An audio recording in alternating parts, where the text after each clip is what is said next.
देश के वजीर आजम, कहां गया आपका सबका साथ, सबका विकास, सबका विश्वास? अरे नरेंद्र मोदी जी, जो आपके एमपी ने मुसलमानों के बारे में जो बकवास बकी है, तो या हबीबी, इस तरह का हम इससे सलूक करते देखो मुसलमानों से, बुझाओ।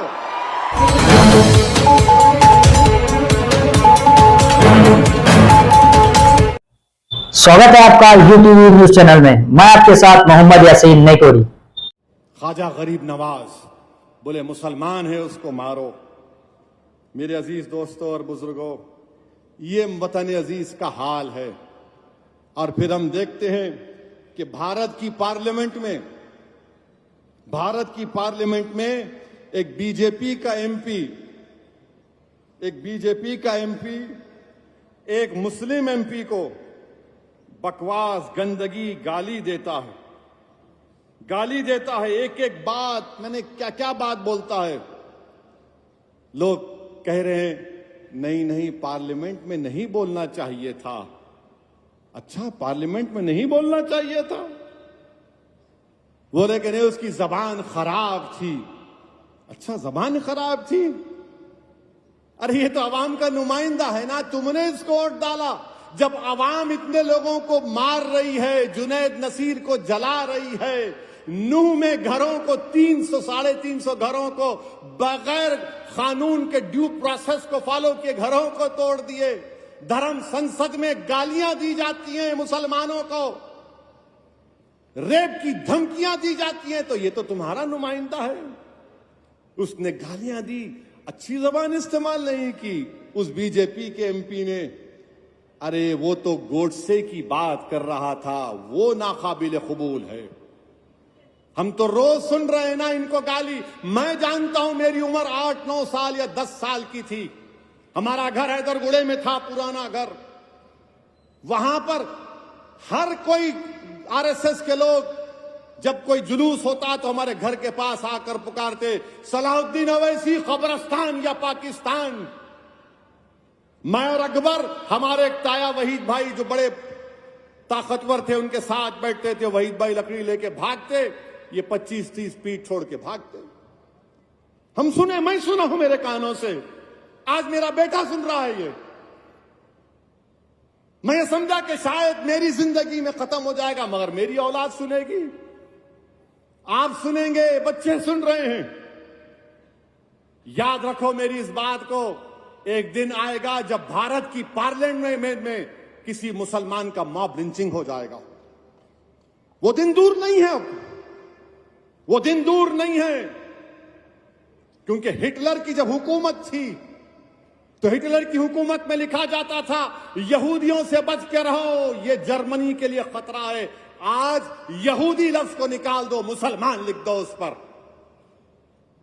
हमारे देश के वजीर आजम, कहां गया आपका सबका साथ, सबका विकास, सबका विश्वास? अरे नरेंद्र मोदी जी, जो आपके एमपी ने मुसलमानों के बारे में जो बकवास बकी है, मेरी आपसे गुजारिश है कि उसका चैलेंज करके आप अरब ममालिक के अपने हुक्मरानों को भिजा दो, या हबीबी, इस तरह का हम इससे सलूक करते देखो मुसलमानों से, बुझाओ।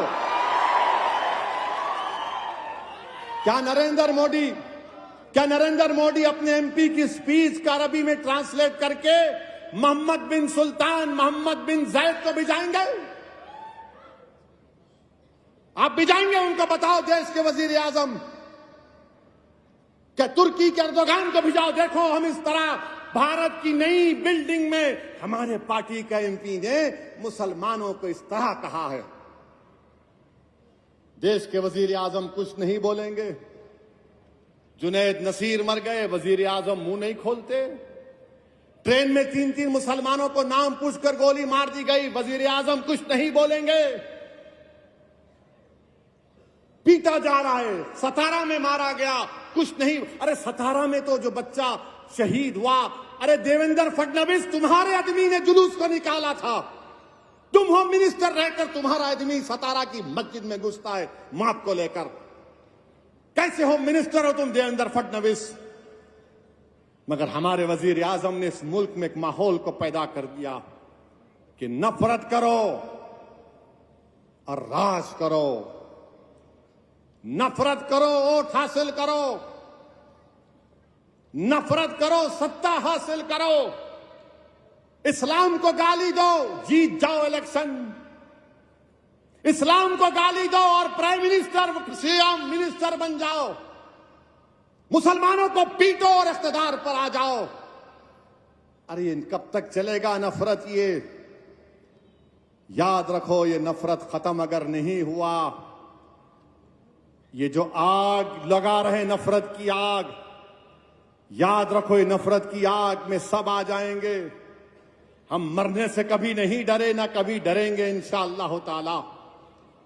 हम अल्लाह के नाम पर जीते और अल्लाह के नाम पर मरने वालों का नाम मुसलमान है।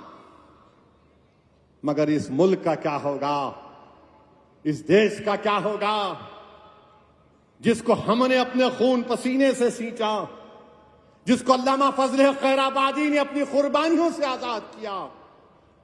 इस मुल्क को आजाद कराने के लिए हमारे उलमाए कराम ने जिहाद का फतवा दिया।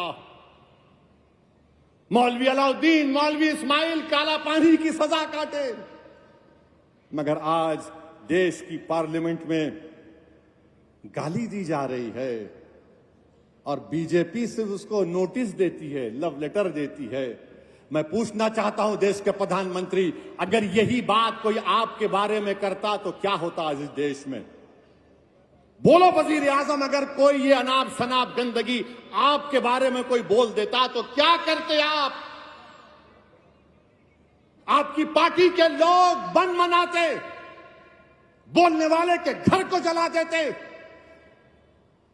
खामोशी इसलिए है क्योंकि गाली मुसलमान को दी जा रही है। सन्नाटा इसलिए है क्योंकि मुसलमान मर रहा है। जिस हाल में जीना मुश्किल हो उस हाल में जीना मर्जी है। हमारे जिस्म जख्मों से जोड़ सही तुम अपने शिकस्ता तीर गिनो, हमारे जिस्म जख्मों से जोड़ सही तुम अपने शिकस्ता तीर गिनो। खुद अहले तरकश बोलेंगे ये बाजी किसने हारी है, खुद अहले तरकश बोलेंगे ये बाजी किसने हारी। ये बाजी हक की बाजी है, ये बाजी तुम ही हारोगे, तुम ही हारोगे। मेरे अजीज दोस्तों और बुजुर्गों, और याद रखो मुसलमानों, याद रखो मेरे भारत के सेकुलर हिंदू लोगों, भाइयों और बहनों, याद रखो मेरे मुल्क के दलितों, आदिवासियों, जो नफरत को नहीं मानते, जो मोहब्बत को मानते हैं, आज आपको खड़े होना पड़ेगा। इस देश को बचाना है, इस मुल्क को बचाना है। लेटेस्ट न्यूज अपडेट्स के लिए YouTube एक्सप्रेस को सब्सक्राइब कीजिए, साथ में बेल आइकॉन को भी क्लिक कीजिए। साथ ही साथ लाइक, शेयर और कमेंट करना ना भूलिए।